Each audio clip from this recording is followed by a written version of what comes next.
early in the morning.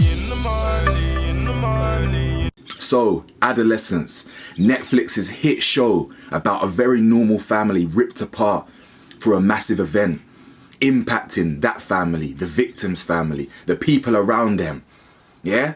It's a deep show, guys. It's a quality show and there's a lot of positives about it. And I'm here to talk about the show Adolescence. You hear me? So what's going on, people? It's your boy Cam Topical Juice and we are back with another video. This one's a bit of a review of the show Adolescence. As I've mentioned, it's been going viral across the UK, the US. There's a lot of discourse around it. There's a lot of discussion around it. A lot of important themes that I feel we need to talk about. I am a little bit late to the party. I watched it a couple of days ago after like putting it off. I was just like meh.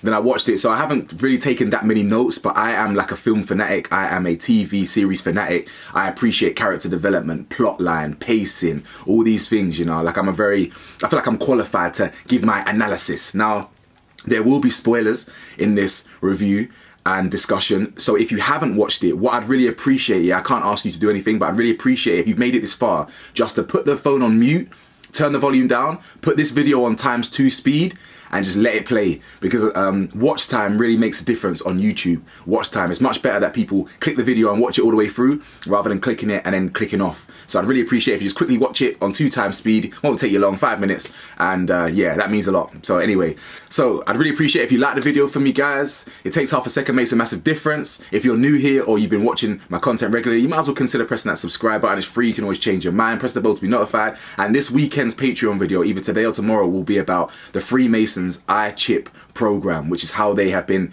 tracking and monitoring children. Understand? Deep stuff, you feel me? So hopefully I'll see you over on Patreon for some normal content again. Now, let's go. Before I actually get into this, as I said, I haven't made an alarming amount of notes, but I just want to talk about certain things. But I decided to go on Twitter yesterday. I don't really go on Twitter like that. I decided to go on Twitter yesterday. I typed in Adolescence. And there I was thinking, you know what? Yeah, I can't wait to see what people think about this. I can't wait to see how they've interpreted this thing. I can't wait to see. What do I see? A whole bunch of shit about race. A whole bunch of waffle online about, oh, it's an agenda against white people because it's based on a true story and the real life perpetrator was black. Oh, look at this agenda. What are you talking about? This is categorically not based on one story. It's based on multiple stories. It's based on femicide in general and the radicalization of men in general. Not even men, males, boys. You feel me? It's got nothing to do with race. And this is what makes me so sick and tired of society. You got, like, what? I watched the whole 4 hours of the show and not once did I ever think it was about race. Not once, until I go on Twitter. And I see people talking about how, oh, it's this, it's that, oh, they changed the race from black to white. Newsflash for you.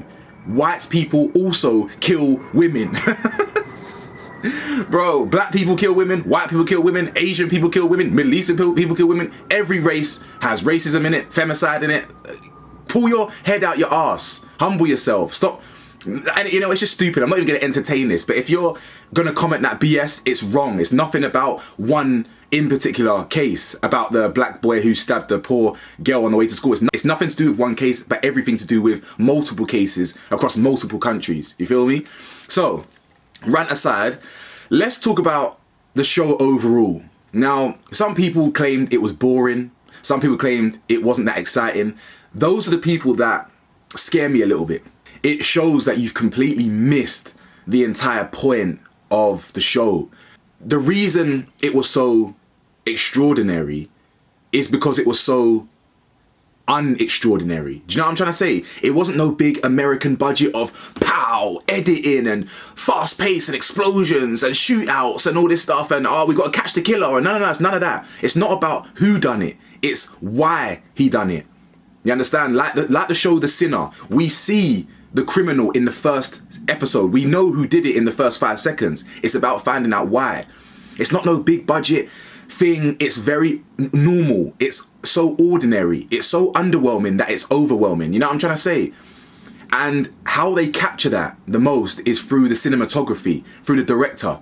Guys, it's so impressive that they filmed every episode in one take. One take, guys. You know how mad that is? No one can fluff their lines. No one can get shit wrong. You have to improvise. I was watching it so intently, thinking, even if you get your lines wrong, you have to improvise. You have to improvise. You have to do it on the spot.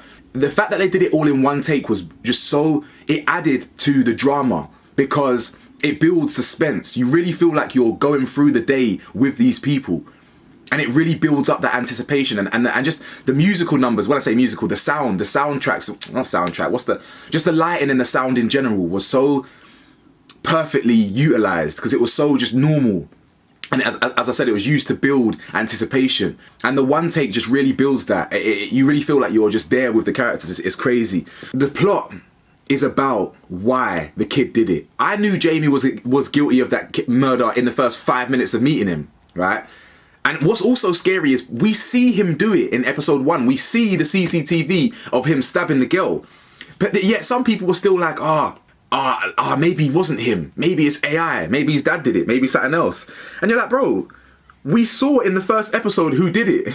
It's like some people just, their minds are a little bit weird. Like we've seen the evidence. It's there, clear as day. He did that shit, right? It's about why. And it really emphasizes that anyone can be radicalized, guys. Anyone can get influenced.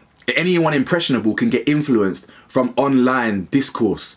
Small pockets of radicalized extreme views, whether it's religion focused, religious focused extreme groups online, radicalizing people, whether it's this manosphere, this red pill incel culture that's radicalizing the youth. I've been exposing them, guys, since 2019, since I started my YouTube channel. I've been mocking the red pill community. They're a joke. They're insecure. They're pathetic. They think they understand women and it's only men in their comment sections, bro. They think, I'm gonna teach you how to get a woman because 80% of women love 20% of men, and they love all these slags. They love rich men. They want a man to do this for them. Like all this bullshit, and you got no women in the audience, no women in the comment section saying, yeah, this is actually right. I love this man. It's just a whole bunch of insecure men gassing each other up. So I've been laughing at the red pill community. I've been exposing them. It's a joke. You feel me? If you look in my comment section, you will see women there because I empathize with women. I understand women. It goes to show that you can get radicalized by anyone. Jamie didn't come from no abusive family. Yeah, his dad got angry now and then, but who doesn't? That's a normal family. The dad never hit him. The dad was abused by his parents growing up. And he said, like myself and others, we said, we're not going to do that to the next generation. We're going to break the cycle. Yeah? My father, for example, was abused heavily in so many different ways. And he then continued the cycle, you understand? Whereas me and my brother, we're going to break the cycle of generational trauma. So it goes to show, look at his family. His mum, normal. His dad, normal. His sister, normal. He didn't come from no traumatized background like that. He weren't getting abused. He doesn't come from like hardship, struggle. He's a very normal, relatable family. And that's the whole point here. It would have been easy if the dad was abusive. It would have been easy if he was an alcoholic, a druggie, whatever. Because then we can say, listen, this is where he got it from. But he didn't. He was a hardworking man who had a business while he was a bit neglectful. Not neglectful. The dad, for example, could have concentrated more on his son, but he was busy from work. Yeah. But he was busy providing. Now you can see the similarities between the dad and the police officer. What's he called? D.I. Bescombe or something, Ashley Waters. You can see the correlations between both their characters in the sense that my man's a fed. He's a police officer. And you can see he's got a little bit of distance with him and his son. Yeah, the black youth. He's got some distance there with him and his son. They kind of like don't really get on that well, and he realizes, and I think the end of episode 2, that he's got to be there for his son. Like the father of the killer, he's engulfed in work. Work takes precedence. So he's kind of neglecting his responsibilities as a father to be really, really present. And his own son, the police officer's own son, is getting bullied the same way. Yeah, give me the fucking £1.20. Yeah, give me the £1.20 now. All that stuff from whatever my man was called. He's bullying him, asking him for £1.20. So we could easily see that the police officer's own son could have got radicalized. He got bullied. Obviously, he was getting bullied by a boy. Now, I've heard some people saying that, because the girl was a bully, she deserved it. Are you insane? Are you insane? Well, because she bullied Jamie and cussed him out, that she deserved to get stabbed 7 times ruthlessly. You got to get a grip. No one deserves that. You feel me? But the show does it so well because she's not an innocent person in that sense. She's not an angel. However, it doesn't justify the way her life got snatched away from her cruelly in a cold-hearted way, ruthless way. And we're going to talk about Jamie in a second, because episode 3 was just quality television, incredible television. So yeah, I don't understand how people can have that, subscribe to that way of thinking. Oh, she deserved it. Are you insane? Genuinely, like, get a grip. Acting all high and mighty, acting like you're perfect, acting like you've never said something bad about someone, acting like you've never, I don't know, been mean about someone or done something wrong. Yeah, what would you deserve to die for that? I've not been perfect. Do I deserve to die for saying something mean about someone? You know what I'm trying to say? Like, come on, man. But that's the point. So Jamie is his name is Jamie, right? The killer, yeah, the killer Jamie, yeah. He is manipulative. He is emotionally intelligent. He is conniving. Do you understand? He is calculated. And they make a point in episode 1 to harp on about his intelligence. Every 2 minutes, every 5 minutes, they talk about how he's an intelligent boy. He's an intelligent boy. How could this happen? So you know he's very calculating. But when we're introduced to him, he looks all innocent. He's crying. He gets arrested and he's pissing himself. Yeah, literally pissing his pants. So we start to think, damn, like, he must be innocent. He must be. And he's saying, Dad, I didn't do nothing. I'm innocent. I didn't do this. He's claiming it's fake work, it's AI. When we see in episode 1, we see him in episode 1 stabbing the girl to death. So it's all about why. And then obviously we then find out that the police officer's son, he's the one that gives him the breakthrough. He's the one that gives him the insight into what this incel culture is. Even me, I don't even know what the emojis stand for. I don't know what the emojis stand for, the kidney beans and this and that. I don't know what the sun or something, I don't know what they stand for. But he gives him an insight into what Jamie could have been possibly involved in, what he could have been influenced by. And a lot of these incel dons, I mean, how can you be an incel at 13 years old? Involuntary celibate. How can that enter your psyche at 13 years old? But a lot of these incel dons, they're pathetically insecure. They want women and they believe entitled to women, but they can't get women. They're so insecure that they think they're ugly, and they blame women for that. They blame women for thinking that they're ugly and not giving them a chance. It's truly embarrassing, to be honest. These incel dons need to get professional help. Blaming women for their own insecurities. Bro, we've all got insecurities. We all come from somewhere. Yeah, we've all had to toughen up and get thick skin. But these man, they're mad at women for the way their life has panned out because they can't get women. It really ain't hard to get women, bro. And I don't mean that from an arrogant point of view. I mean, they like someone who listens, who empathizes and understands and respects them. You know what I'm saying? Throw in a bit of confidence there, throw in a bit of humor. They're good as gold, mate. Even the ugliest, I've seen the ugliest man get the finest girls because they can tell a joke, bro. Because they can make her laugh her straight to the bed. But yet these men are just soft, like they just can't get no gal, and they blame gal for that. Joke thing. Now, let's talk about episode 3 right quick, That was quality television. Episode 3 is, I think it's about 13 months after the arrest. Sorry, I'm lying. It's a few weeks after his arrest.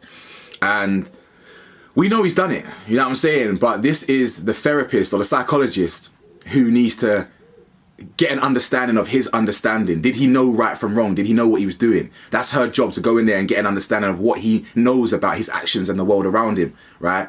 So it's like a cat and mouse episode. It's a cat and mouse scene where on the surface, they're friendly to each other, but she's there purely for professional purposes. And she's trying to get him where she wants him so she can, you know what I'm saying, report back to the judge, etc. But like her, he is also the same. He's got his own agendas. He's trying to manipulate her and manipulate the narrative. And as soon as he senses any like semblance of weakness in her, he asserts himself like a very toxic male would, shouts at her, throws things, dashes things. Even his physical presence when she sat there trying to be composed, their performances were second to none, by the way. The acting was incredible. Yeah. But while she sat there, visibly scared, but you can see it, but she's trying to hide it, he's towering over her, looking down at her. That's a dominating position. And that's because he looks down on women. He doesn't respect women. You understand? Every time she brings up his dad, he gets defensive. Not because he loves his dad, because he's thinking, why is this woman trying to come for my dad, a man? You feel me? And that's the whole show, like, encompasses that theme of what women have to deal with and what women go through. Even the same episode where the psychologist is going to get her coffee, walking around the prison or whatever, or the madhouse, and the male prison guard is just following her, chewing her ear off, waffling, talking all Epa nonsense. I'm sitting there watching this saying, brother, shut the fuck up.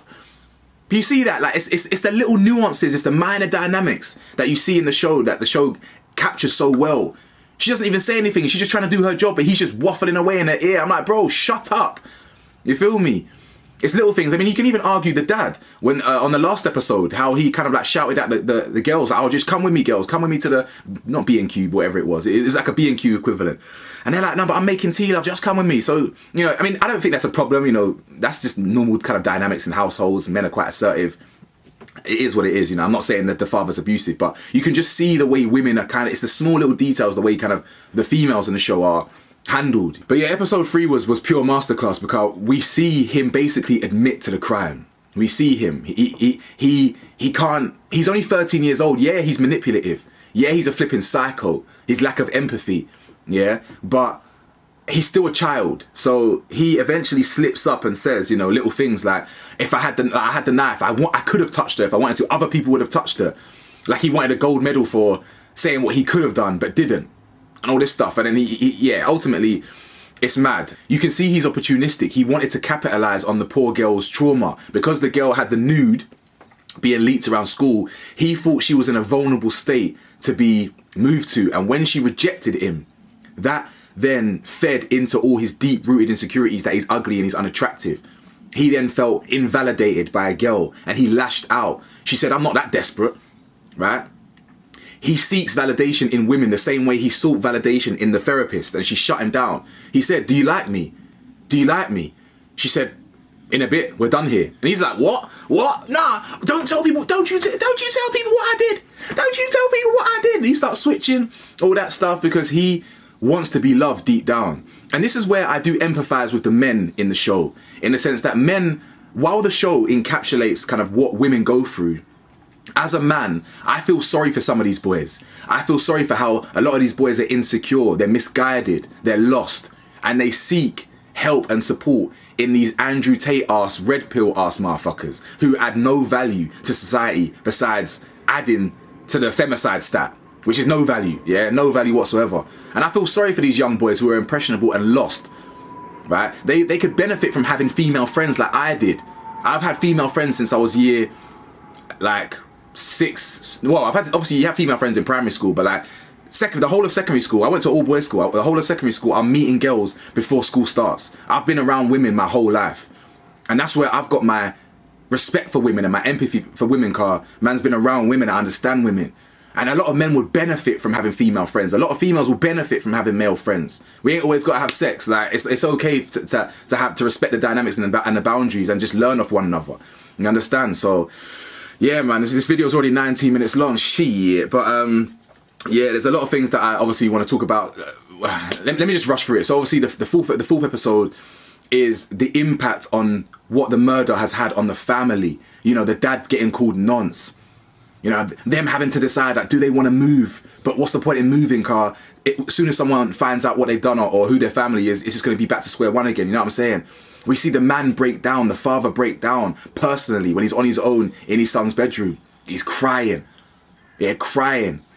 And again, it's sad to see because men, we have this pressure on our shoulders to be this alpha, this assertive guy, but a lot of men could do with crying when it gets on top. And the same thing happened in episode 3 actually, when at the end of when he gets taken out of the psychologist's room or whatever, she starts to cry. And it's just the acting is just so perfect, especially that it was shot in one take. All of this was shot in one take. That the acting was so perfect because she held the mask for so long. She held the mask. She remained professional, but she was disgusted by him, sickened by him. And as soon as he was out of the room, she could cry, release it, because she was just in a room with a psychotic killer who could lie barefaced. He said, "I don't even like lying," while looking at her face, lying. Anytime he sniffed a bit of weakness, he would try and shut her down. He only looked at women in like a physical, through like the male gaze, you feel me? So physically, talking about, yeah, she's flat, but I don't mind that. No offense, but she's flat. Just looking at women as like sexual objects, physical beings, you feel me? So Guys, I ain't gonna lie, man. I thought the show was really, really good. If you're looking for some action-packed, like whatever, you're not gonna get that because it's not like that. It's a masterclass in cinematography, a masterclass in acting. Yeah, and it really gets the themes down properly. It's nothing to do with race. If you're thinking it's about race, you're not getting it. You're not, and you've got to unlearn that. You've got to get rid of your prejudices and your unconscious biases and start looking at these things properly. If I've missed anything, apologies. I haven't got no notes. You see me, I've just been raw dogging this off the top of my head. So yeah, man, it's already a long video. So let me know your thoughts, man. Leave your interpretations in the comment section. I'm keen to know what you thought. And yeah, man, I appreciate you lot. Stay safe, stay blessed, stay vigilant. I'll see you lot soon. Peace.